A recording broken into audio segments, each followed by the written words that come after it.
Tampaknya sampean mempunyai urusan besar dengan orang-orang tadi. Ki Sarpa dan Gedibalnya itu telah membuat saya yatim, Mbah. Dia menghancurkan keluarga saya. Dia itu dukun sesat yang dipuja oleh masyarakat desa Sedayu. Dia telah menenggelamkan hati saya yang masih bayi ke dalam danau Kedung Warak untuk dijadikan tumbal. Saya tahu siapa itu Ki Sarpa. Dia seorang pengkhianat yang sering memata-matai tempat persembunyiannya pengikut-pengikut Kiai Mojo dan putra-putra Kangjeng Pangeran Diponegoro dan memberitahukannya kepada Belanda. Tapi kami juga pernah melihat sampean menjadi tukang pukul anak Wonglondo itu ketika di perkebunan. Maksud sampean apa? Loh, sebenarnya kalian ini maunya apa? Saya nggak ngerti. Oh, rupanya selama ini kalian memata-matai gerak-gerik saya ya? Iya. Kami tidak sengaja melihat sampean membela anak Wonglondo itu dan berkelahi dengan anak kecil. Ya, saya kebetulan butuh pekerjaan. Paman saya yang jadi kusir Tuan Sumaker memasukkan saya sebagai pengawal anaknya. Sampean tahu anak yang berkelahi dengan sampean? Anak itu selalu membantu teman-temannya dan orang-orang sebangsanya dari hinaan Wonglondo. Itu sikap seorang pejuang sejati yang tidak layak kita musuhi. Saya kan hanya bekerja, Kang. Lah, sudah selayaknya toh.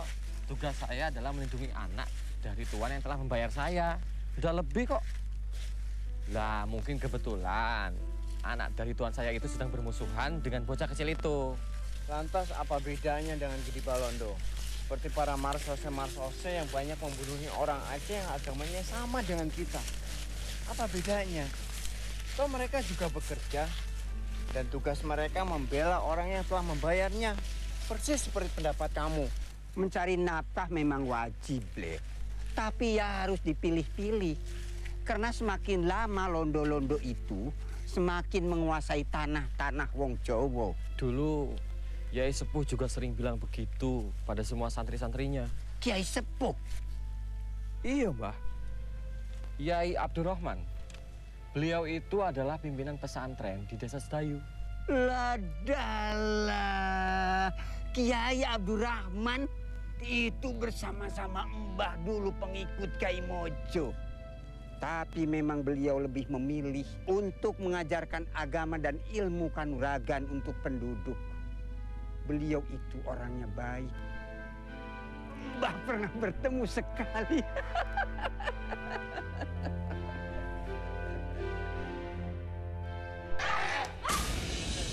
So, menurut Tuan Sarpa, Yai menghasut orang lain di desamu untuk melawan government kita. Dat is een groot probleem. Ja, itu masalah besar. Tuan Sarpa ini adalah wakil government. Ja, jij kan terechtgesteld worden. Kamu bisa dihukum berat. Bohong! Urusan saya hanya dengan dukun iblis ini. Karena dia telah membunuh suami saya dan membuang anak saya ke dalam danau. Saya tidak pernah ada urusan dengan penduduk. Mana ada penjahat yang mau mengaku, Menir. Menir, jangan terpancing dengan sikap memelas perempuan ini. Perempuan ini sebenarnya hatinya dengki dan benci dengan peraturan government. Oké, jelas. Jij, bawa dia ke Komodan District. Snel, hup. Siap, Menir. Siap, Menir. Ayo, jalan.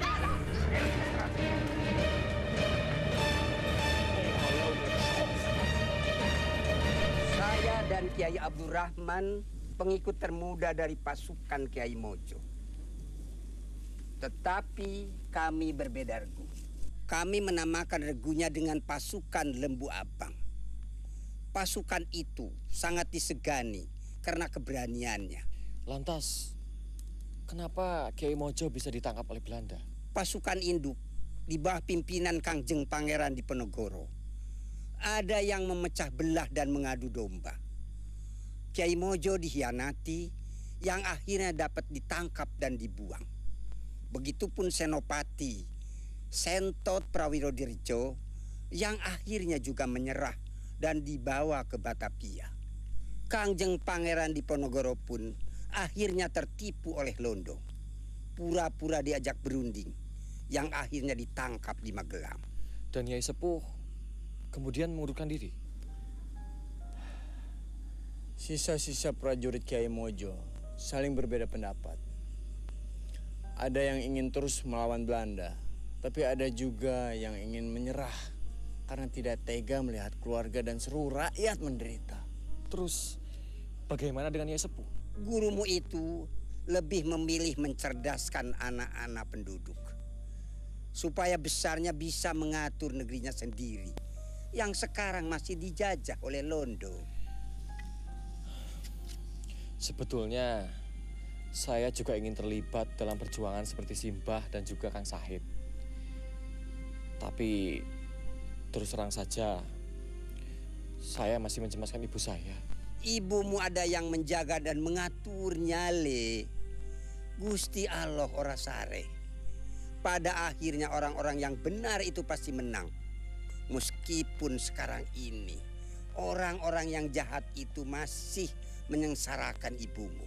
Ya, lebih baik kamu bergabung dengan kami saja, Bondan. Tapi Kang Sahid, saya harus ke pesantren dulu. Ya, itu juga boleh. Tapi menurut saya sebaiknya ojo diisi, Bondan. Takutnya pesantren Kiai Abdurrahman dicap menjadi pesantren pemberontak oleh polisi Londo. Yang akhirnya mereka mempunyai alasan untuk menutupnya. Kasihan murid-murid beliau. Bah, saya hanya ingin sowan. Saya mau minta doa dari beliau untuk keselamatan ibu saya. Tapi ingat Bondan, kamu jangan melibatkan Kiai Abdurrahman kepada persoalanmu. Kasihan akan membebani pikirannya.